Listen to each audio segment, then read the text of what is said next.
इस कहानी में एक ऐसा लड़का होता है जो कॉलेज का सबसे होशियार स्टूडेंट होता है, लेकिन फिर एक दिन उसे एक खूबसूरत अडल्ट स्टार से प्यार हो जाता है, जिससे उसके लाइफ में होते हैं कुछ ऐसे कांड जो हम देखने वाले हैं आज की इस पूरी कहानी में। हेलो दोस्तों, मेरा नाम है इशिता और इस कहानी की शुरुआत में हम मैथ्यू नाम के एक लड़के को देखते हैं जो कि पढ़ाई में बहुत अच्छा और कॉलेज का सबसे होशियार स्टूडेंट होता है। लेकिन इतना होशियार होने के बाद भी वो बहुत ज्यादा बोरिंग था, क्योंकि पढ़ाई के अलावा वो ज्यादातर बाकी चीजों से दूर रहता था, जिस वजह से कॉलेज की कोई भी लड़की उसमें इंटरेस्ट नहीं लेती थी। और ये मैथ्यू के कॉलेज का आखिरी साल था और वो अपनी हायर एजुकेशन के लिए स्कॉलरशिप लेने की तैयारी कर रहा था। लेकिन मैथ्यू इन सबसे खुश नहीं था, क्योंकि आज तक उसने ऐसा कुछ भी नहीं किया था जिसको बाद में वो खूबसूरत पल की तरह याद रख सके, और उसे लग रहा था कि उसने अपनी पूरी जिंदगी पढ़ाई करने में ही निकाल दी। इसीलिए एक दिन मैथ्यू डिसाइड करता है कि अब से वो भी वही चीजें करेगा जो उसके साथ के स्टूडेंट करते हैं, जैसे लड़कियों से दोस्ती करना, उनसे बातें करना और एंजॉय करना। अब इसी बीच एक दिन मैथ्यू देखता है कि उसके घर के बगल में एक बहुत खूबसूरत लड़की रहने के लिए आई है, जिसका नाम है डेनियल। और डेनियल इतनी ज्यादा खूबसूरत थी कि वो दिखने में किसी सुपर मॉडल से कम नहीं लग रही थी। अब उसी रात को मैथ्यू जब अपने एक दोस्त से फोन पर बात कर रहा होता है, तभी उसकी नजर डेनियल की खिड़की पर पड़ती है, जो अपने कपड़े बदल रही थी। और ये देखकर मैथ्यू बहुत ज्यादा एक्साइटेड हो जाता है और छुपकर उसे देखने लगता है। लेकिन तभी डेनियल मैथ्यू को देख लेती है, जिसके बाद वो सीधा उसके घर आ जाती है। तभी मैथ्यू के डैड उसे नीचे बुलाते हैं। ये सुनकर वो थोड़ा घबरा जाता है। उसे लग रहा था कि शायद डेनियल आकर उसके डैड को शिकायत करती है। अब मैथ्यू डरते हुए नीचे आता है, पर तभी उसके डैड उसे कहते हैं कि डेनियल इस शहर में नई आई है और उसे यहाँ के बारे में कुछ नहीं पता, इसीलिए तुम उसकी हेल्प करो और उसके साथ जाओ। अब जब ये दोनों साथ में जा रहे होते हैं तो डेनियल कार रोकती है और मैथ्यू से पूछती है कि मुझे बिना कपड़ों के देखकर तुम्हें कैसा लगा, जिस पर मैथ्यू कहता है कि सॉरी, ये सब अचानक से हो गया, लेकिन असल में तुम बहुत ही खूबसूरत हो। ये सुनकर डेनियल कहती है कि अब मैं भी तुम्हें वैसे ही देखना चाहती हूँ। इसके बाद मैथ्यू अपने कपड़े उतारकर कार के सामने खड़ा हो जाता है, लेकिन तभी डेनियल कार स्टार्ट करके मैथ्यू के कपड़े लेकर भागने लगती है और उसे कार के पीछे पीछे दौड़ाने लगती है।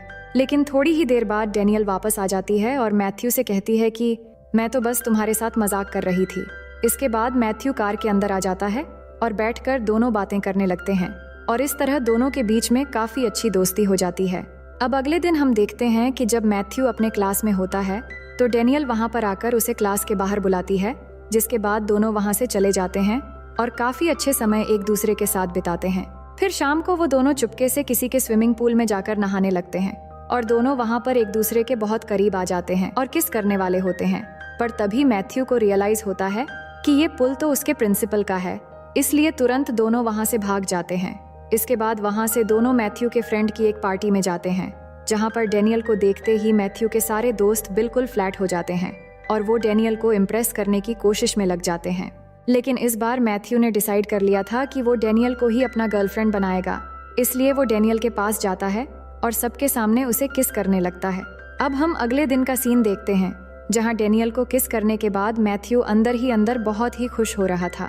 लेकिन तभी उसके पास उसका एक दोस्त आता है और उसे कहता है कि भाई, तू जिसे अच्छी भली खूबसूरत लड़की समझ रहा था, असल में वो तो एक एडल्ट स्टार है, और उसे डेनियल की वो वाली वीडियोस दिखाने लगता है। और ये सब देखते ही मैथ्यू का दिल टूट जाता है और वो निराश होकर वहाँ से जाने लगता है। पर तभी उसका दोस्त उससे कहता है कि अगर ये कोई एडल्ट स्टार है तो क्या हुआ, तुझे तो इस चीज का फायदा उठाना चाहिए और तू जो चाहे उसके साथ वो कर सकता है। अब ये सब सुनकर मैथ्यू सीधा डेनियल के पास जाता है, जहाँ वो उसकी माँ के साथ बैठकर उसकी बचपन की फोटोज देख रही थी। और वहाँ जाकर मैथ्यू डेनियल को कहता है कि चलो, तुम्हें कहीं लेकर जाना है। जिसके बाद वो दोनों साथ में एक होटल जाते हैं और वहाँ पर मैथ्यू डेनियल को उसके कपड़े उतारने को कहता है। अब डेनियल समझ चुकी थी कि मैथ्यू उससे क्या चाहता है, जिस पर डेनियल उसे कहती है कि तुम मुझे गलत समझ रहे हो, मैं तो ये सब करना कब से छोड़ चुकी हूँ और अब मैं एक नॉर्मल लाइफ जीना चाहती हूँ, और तुम्हारे करीब होना मुझे बहुत अच्छा लग रहा था, लेकिन तुमने भी मुझे आखिर गलत ही समझा। ये कहकर वो मैथ्यू से नाराज होकर वहाँ से चली जाती है। फिर अगले दिन हम देखते हैं कि मैथ्यू डेनियल के घर जाता है उसे माफी मांगने के लिए, लेकिन इसी दौरान वहाँ पर उसे एक और आदमी मिलता है, जिसका नाम होता है कैली। अब उसे देखकर मैथ्यू बाहर चला आता है। तभी कैली भी बाहर आ जाता है, तो मैथ्यू उसे पूछता है कि तुम डेनियल को कैसे जानते हो, जिस पर कैली कहता है कि मैं डेनियल का प्रोड्यूसर हूँ और इसके साथ ही उसका एक्स बॉयफ्रेंड भी हूँ। फिर अगले दिन मैथ्यू जब कॉलेज जा रहा था तो वो देखता है कि वहाँ पर कैली लड़कियों के साथ फ्लर्ट कर रहा है। तभी कैली भी वहाँ पर मैथ्यू को देखता है और उन लड़कियों के सामने वो मैथ्यू की तारीफ करने लगता है। इसके बाद वहाँ से मैथ्यू कैली के साथ बैंक चला जाता है स्टूडेंट यूनियन की स्कॉलरशिप के पैसे जमा करने के लिए। अब बैंक जाने के बाद बैंक की कर्मचारी पूछती है ये कौन है, तो मैथ्यू बता देता है कि ये हमारे स्टूडेंट एडवाइजर है। अब अगले दिन हम डेनियल को देखते हैं जो कहीं जा रही होती है। तभी मैथ्यू वहाँ पर आता है और उसे पूछता है कि तुम कहाँ जा रही हो। तो डेनियल कहती है कि मैं कभी भी शायद खुद को बदल नहीं सकती और ना ही कभी एक नॉर्मल लाइफ जी सकती हूँ, इसलिए मैं कैली के साथ वापस लॉस वेगस चली जा रही हूँ। अब यहाँ पर मैथ्यू भी डेनियल से प्यार करने लगा था, इसलिए वो डिसाइड करता है कि वो डेनियल को वापस लेकर आएगा, जिसके बाद वो अपने दोस्तों को लेकर लॉस वेगस के लिए निकल पड़ता है। अब वहाँ पहुंचकर मैथ्यू और उसके दोस्त एक क्लब के अंदर जाते हैं, जहाँ पर वो देखते हैं कि डेनियल आधे अधूरे कपड़ों में सबके सामने शो ऑफ कर रही थी। तो वो उसके पीछे जाकर उसे समझाने की कोशिश करता है कि तुम्हें ये सब करने की कोई ज़रूरत नहीं है। पर तभी वहाँ पर कैली आ जाता है और मैथ्यू को अपने साथ एक कमरे में ले जाकर उसे धमकाने लगता है और उसे धक्का भी मारता है और कहता है कि तुम डेनियल को काम करने से रोक क्यों रहे हो, यहाँ से चले जाओ और मेरे बिजनेस में टांग मत अड़ाओ। अब कैली के इतना धमकाने के बाद भी मैथ्यू वापस डेनियल के पास जाता है और उसे समझाता है कि तुम्हें ये सब नहीं करना चाहिए क्योंकि तुम इन सबसे बेटर लाइफ डिजर्व करती हो। ये कहकर वो अपने दोस्तों को लेकर वहाँ से चला आता है। फिर अगले दिन हम देखते हैं कि जब मैथ्यू अपने घर पर होता है तो वहाँ पर डेनियल उसे उसके कॉलेज के लिए लेने आती है। फिर कॉलेज जाते वक्त मैथ्यू डेनियल को अपने साथ पार्टी पर जाने के लिए पूछता है, जिस पर डेनियल भी उसे हाँ कर देती है। फिर हम मैथ्यू को क्लास के अंदर देखते हैं, जहाँ आज उसके लिए बहुत ही इम्पोर्टेंट दिन था, क्योंकि अगर आज उसने स्कॉलरशिप के एग्जाम को पास कर लिया तो वो हायर स्टडीज के लिए एक बड़े कॉलेज में जा सकता है। पर तभी एग्जाम के दौरान कैली वहाँ पर आ जाता है और मैथ्यू को उठाकर वहाँ से ले जाता है, क्योंकि मैथ्यू ने डेनियल को यहाँ आने पर मजबूर किया है और उसका नुकसान करवा दिया है। इसके बाद कैली उसे गाड़ी से ले जाकर एक जगह पर बंद करके उसे बुरी तरह मारता है और अपनी सारी भड़ास निकालने के बाद वो मैथ्यू को ड्रग्स देता है और उसे कहता है कि अगर तुमने मेरा एक काम कर दिया तो मैं फिर कभी भी तुम्हारे और डेनियल के बीच नहीं आऊंगा।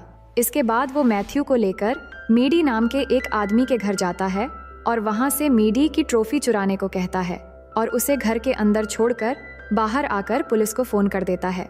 वही हम मैथ्यू को देखते हैं जो उस घर से वो ट्रॉफी उठा लेता है और लेकर भागने वाला ही होता है।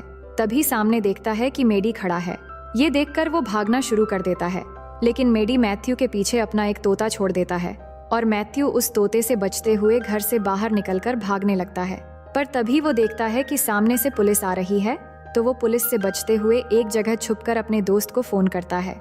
इसके बाद उसका दोस्त आ जाता है और उसे बचाकर अपने साथ ले आता है।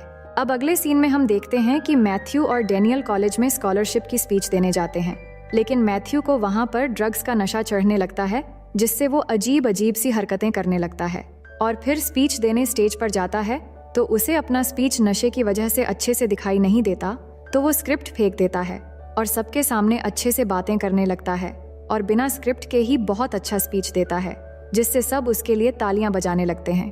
लेकिन जब स्पीच का फाइनल रिजल्ट आता है कि किसको स्कॉलरशिप मिलेगा, तो वहाँ पर उसका नाम नहीं आता और एक दूसरे स्टूडेंट को स्कॉलरशिप दे दिया जाता है। इसके बाद जब मैथ्यू बैंक में जाता है तो उसे पता चलता है कि उसने स्टूडेंट्स के लिए जो $25,000 का फंड जमा किया था वो कैली ने वहाँ से स्टूडेंट एडवाइजर बनकर निकाल लिया। अब ये सुनते ही मैथ्यू शॉक्ड हो जाता है और घर आकर ये बात डेनियल और अपने दोस्तों को बता देता है, जिसके बाद ये सभी मिलकर कैली को सबक सिखाने का एक प्लान बनाते हैं। इसके बाद मैथ्यू और डेनियल दोनों मेडी के पास जाते हैं, जो कि कैली की तरह ही एक एडल्ट प्रोड्यूसर था।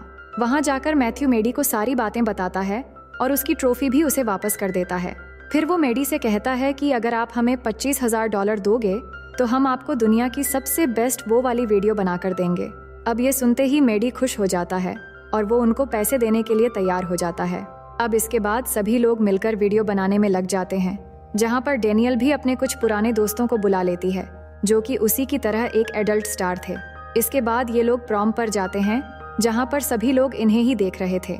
तभी वहाँ पर मैथ्यू के क्लासमेट्स आते हैं और उसे कहते हैं कि ये लड़कियां तो एडल्ट स्टार हैं, जिस पर मैथ्यू उन्हें कहता है कि क्या तुम इनके साथ काम करना चाहोगे। ये सुनते ही उसके दोस्त खुश हो जाते हैं और उसे हाँ कर देते हैं। इसके बाद ये सभी मिलकर उसी रात को वीडियो शूट कर लेते हैं और वहाँ बहुत एंजॉय करने के बाद सब अपने अपने घर चले जाते हैं। और सब जाने के बाद कार में मैथ्यू और डेनियल रह जाते हैं और दोनों अकेले में एक दूसरे के बेहद करीब हो जाते हैं। फिर अगले दिन मैथ्यू का दोस्त उसे कॉल करता है और बताता है कि हमारी वीडियो किसी ने चुरा ली है। तभी मैथ्यू देखता है कि कैली वो वीडियो टेप लेकर उसके घर पहुंच चुका है जो उन्होंने कल रात शूट किया था, जिससे उसे मीडी की तरफ से $25,000 मिलने वाला था। फिर आगे हम देखते हैं कि कैली मैथ्यू को धमकी देता है कि उसे इन वीडियोस की कमाई का आधा हिस्सा चाहिए और अगर उसने ऐसा नहीं किया तो वो इस टेप को उसके प्रिंसिपल और पेरेंट्स को दिखा देगा। पर मैथ्यू उसे मना कर देता है और तभी कैली जाकर वो टेप सबको दिखा देता है। लेकिन जब वीडियो स्टार्ट होती है तो हम देखते हैं कि उसमें तो बस एक एजुकेशन की क्लास होती है, जिसको देखकर सभी लोग मैथ्यू की बहुत तारीफ करते हैं और फिर इस टेप को ऑफिशियली रिलीज कर दिया जाता है। इसके बाद देखते ही देखते ये टेप बेस्ट सेलर बन जाती है और मैथ्यू के पास बहुत पैसे आ जाते हैं, जिससे वो अपने यूनिवर्सिटी की फीस भी भर देता है और वो स्टूडेंट को स्कॉलरशिप का $25,000 भी दे देता है और फिर कैली को भी सभी स्टूडेंट के एडवाइजर बना देता है, जिससे दोनों के बीच में दोस्ती हो जाती है। इसके बाद मैथ्यू बाकी के बचे हुए पैसों से अपने लिए एक शानदार कार खरीदता है और आखिर में हम देखते हैं कि मैथ्यू और डेनियल भी अब एक साथ मिल गए हैं और दोनों खुशी खुशी रहने लगे हैं। और इसी खुशी के साथ इस कहानी का यहीं पर दी एंड हो जाता है। तो दोस्तों, मैं आशा करती हूँ कि ये कहानी आपको बहुत पसंद आई होगी। ऐसे ही और मज़ेदार कहानियाँ देखने के लिए हमें जल्दी से सब्सक्राइब करें और कमेंट में सजेस्ट करें कि आपको अगली कहानी कौन सी चाहिए।